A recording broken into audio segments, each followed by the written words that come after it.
సంచార జాతులకు సామాజిక గౌరవం ఇప్పుడు. ఇటీవల రాష్ట్ర ప్రభుత్వం బీసీ కులాల వారికి ₹1,00,000 పథకాన్ని తీసుకొచ్చింది.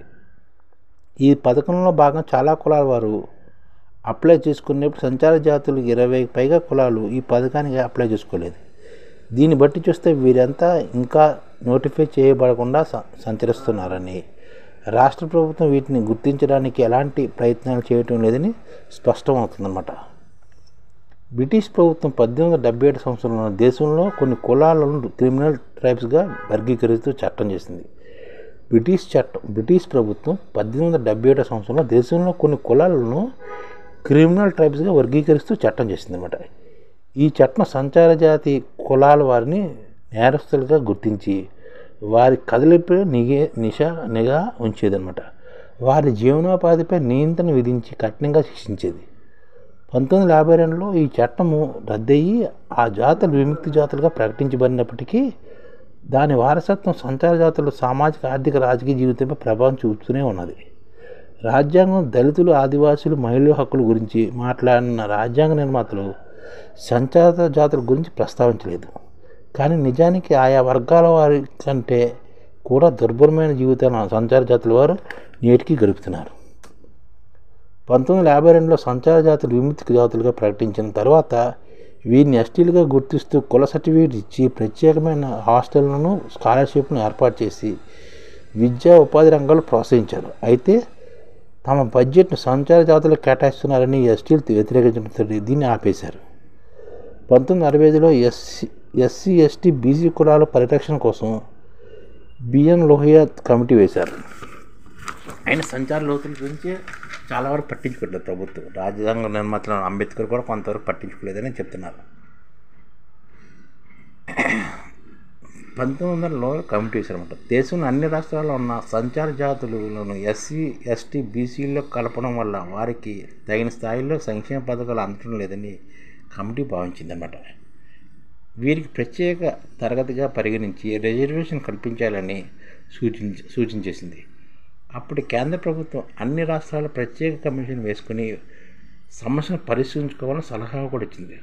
అందుకు అనుగుణంగా ఆంధ్రప్రదేశ్ ప్రభుత్వం 1968లోనే అనంతరామన్ కమిటీ వేసింది. ఈ కమిషన్ చేసిన సూచనల మేరకు గతంలో ఉన్న కుల సర్టిఫికేట్ను రద్దు చేసి ఈ సంచార జాతుల్లో బీసీల్లో ఏబీసీలుగా వర్గీకరించి వీరిని బీసీఏలో చేర్చారు. అంటే సంచార జాతులను బీసీల్లో ఏబీసీలుగా వర్గీకరించి వీరిని బీసీఏలో చేర్చారన్నమాట. 1980లో ఓబీసీ రిజర్వేషన్ సంబంధించిన బీపీ మండల్ కమిషన్ సిఫార్సుల మేరకు 1993 నుంచి ఓబీసీలకు 27% రిజర్వేషన్ అమల్లోకి వచ్చినప్పటికీ స్థానిక సంస్థల్లో 33% రిజర్వేషన్ లభించినప్పటికీ సంచార జాతుల అభివృద్ధిని దోచుకోలేకపోయాయన్నమాట.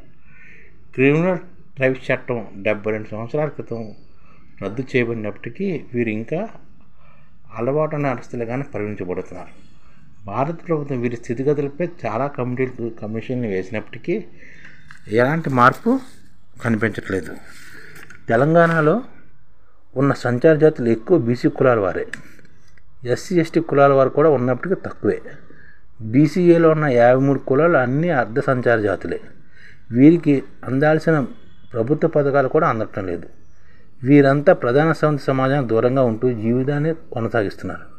కొన్ని సంచార కులాలకు గ్రామ స్థాయిలో కనీస గౌరవం కూడా ఉండదు.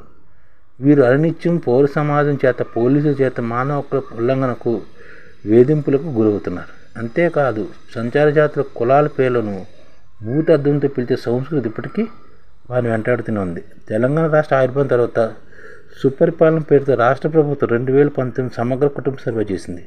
ఈ సర్వే ప్రధానంగా కులాల మధ్య విభజన రేఖను గీసి రాజకీయంగా లబ్ధి పొందాలనే లక్ష్యంతోనే జరిగింది. కాబట్టి అందులో భాగంగానే సంచార జాతి సంక్షేమాన్ని విస్మరించి బీసీలో ఉన్న ప్రధాన కులాల అభివృద్ధిపై ప్రభుత్వం దృష్టి పెట్టింది.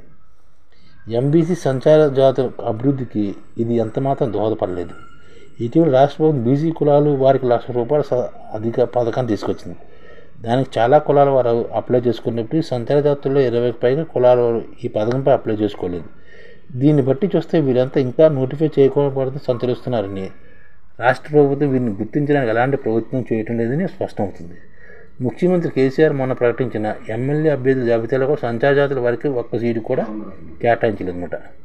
టికెట్ ఇవ్వడంలో కూడా విపక్ష చూపించారని చెప్పుకున్నారన్నమాట. టికెట్ ఇవ్వడంలో కుటుంబానికి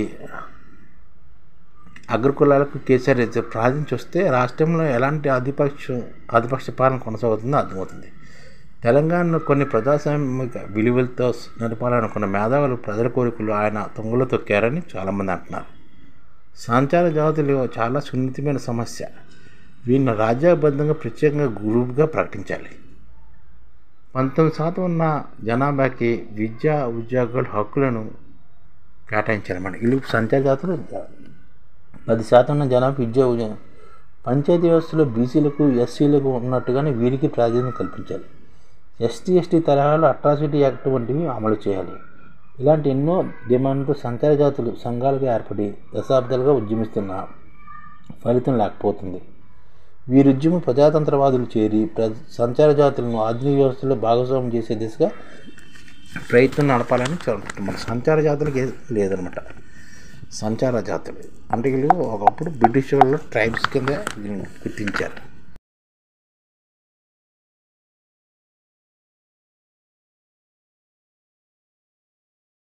ఈ ఛానల్ ముఖ్య ఉద్దేశం ఏంటంటే మన తెలుగు రాష్ట్రాల్లో 1 కోటి మందికి సంఘటిత రంగాల్లో ఏ విధంగా ఉద్యోగాలు ఇవ్వవచ్చు, కనీస నెల జీతం 30,000 వరకు ఏ విధంగా ఇవ్వవచ్చు, ఏ విధంగా చేస్తే ఉద్యోగాలు సృష్టించబడతాయో వివరిస్తూ ఈ ఛానల్ వీడియోలు వస్తాయి.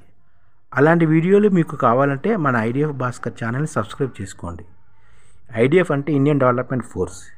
ఈ వీడియోలు చూసిన తర్వాత మీకు నచ్చితే లైక్ చేయండి, మీ ఫ్యామిలీ మెంబర్స్కి షేర్ చేయండి, మరియు మీ ఫ్రెండ్స్కి షేర్ చేయండి. Thank you. నమస్కారం.